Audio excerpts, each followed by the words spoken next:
Port ng Batangas. Ayan, Port of Batangas. Tayo ngayon sa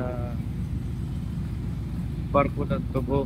Kasi habang nakadaong ay tatanaw tayo sa Port ng Batangas. Napakaalwan po ng port na to.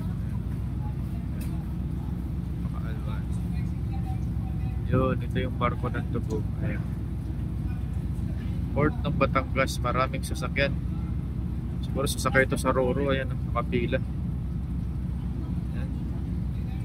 So, ang ganda pala ng lugar tong Port of Batangas. Ayan. Kay Roro sa kapila. Ito ay cargo ship. At ito ang sinasakyan natin. Ayan. Yun.